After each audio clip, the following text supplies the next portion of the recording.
مرحبا والف مرحبا. اليوم غادي نقدم واحد التحليه جد سهله بمكون واحد نقدروا نحضروا 3 نكهات. عندي هنايا 3 الكيسان د الحليب اولا نص لتر وكتزيدوا معاه كاس. المهم العبار هو 3 الكيسان. خذوا فلون بدون نكهه.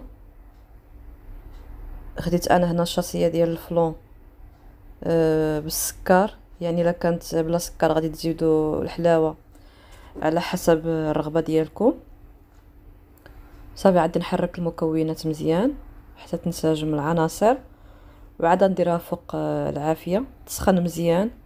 الطريقه ديال الفلور راكم عارفين كيفاش تحضروها. دائما كنديروا البارد في بارد، حليب بارد والفلون غبره. الا كبيتوا الحليب سخون على الفلون راه كيتكور كيتحبب. صافي ها هو دا وجد. غادي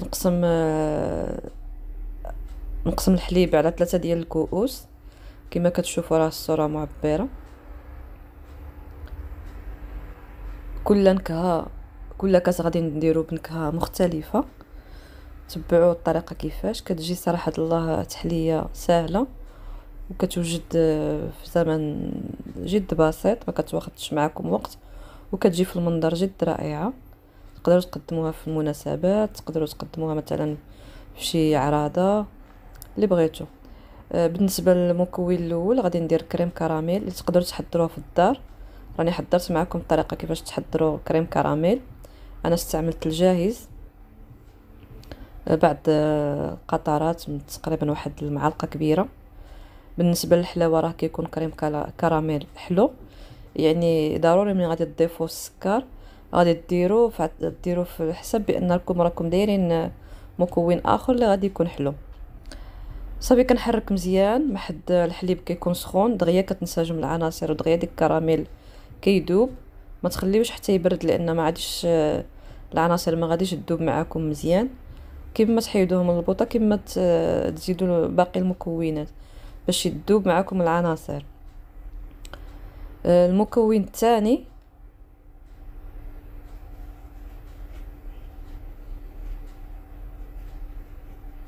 الكريمه ديال الفريز اللي تقدروا تبدلوها بلوغو ديال الفريز.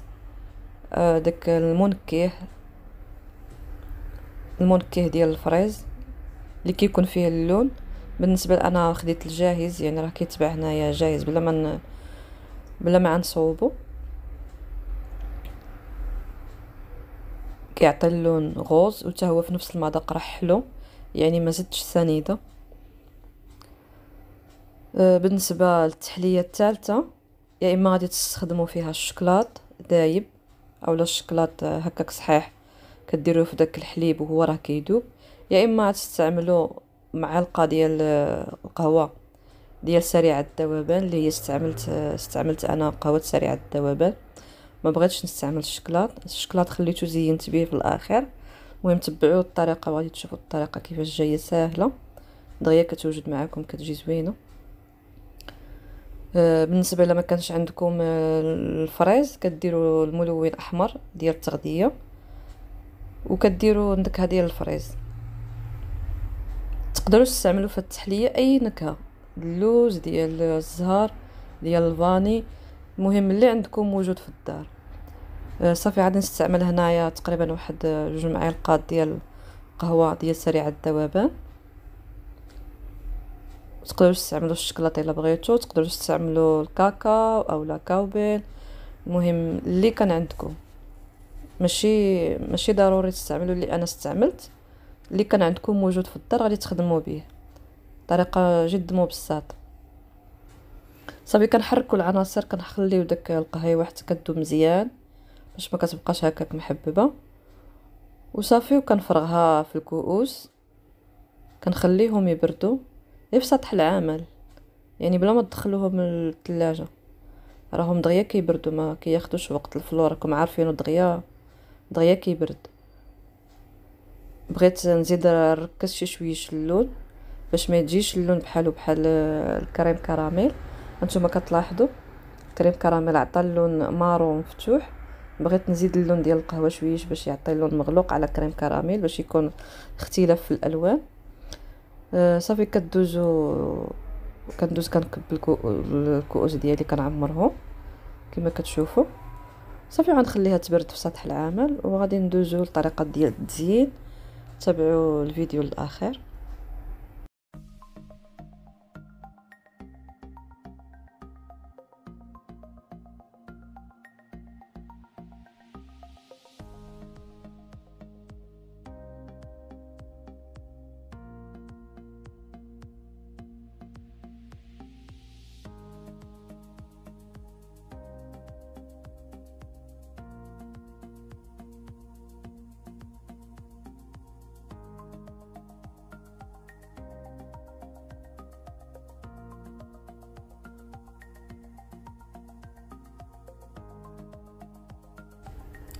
بالنسبه للمكونات اللي غادي نزين بها كما كتشوفوا، عندي هنا الفريز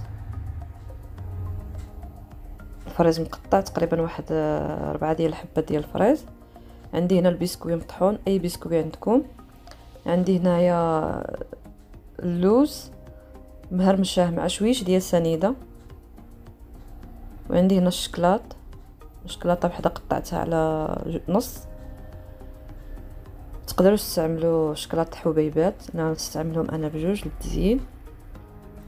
يعني مقادير وتزيين جد بسيط، كيجي عاطي العين منظر مزيون.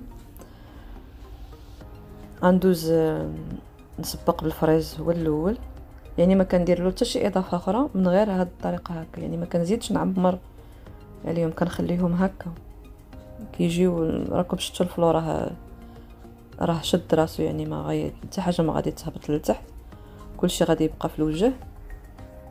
طريقه جد بسيطه ديال التزيين، ما تستغرش معكم وقت. تقدروا الفريز تبدلوا النكهه الا كانت عندكم نكهه البنان، نكهه الخوخ، اي نكهه عندكم. وبالنسبه للفاكهه كديروا الفاكهه اللي موجوده عندكم في الدار بنفس النكهه اللي درتو في الطبق ديال في الكاس ديال الفلون. هذا ديال الكراميل غادي نزينو بالبسكوي مطحون كما قلت لكم. اي بسكوي عندكم موجود في الدار، ما تطحنوش بزاف، غير هرمشوه باش كيبقى هكا صحيح، كيجي مزيون هكا في المنظر.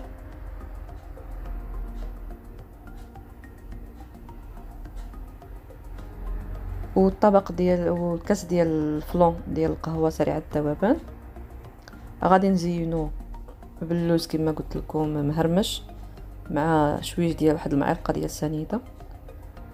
غير شويه، ما تزيدوش السنيده بزاف. غندير نقسم الكاس على نص، يعني ما غاديش نديرو كامل باللوز، غير واحد الجانب كما كتشوفوا في الصوره. بحال اللي نقسم الكاس على نص، والجهه الاخرى غادي نعمرها بالشكلاط حبيبات ولا الشكلاط فيرميسيل الا كان متواجد عندكم.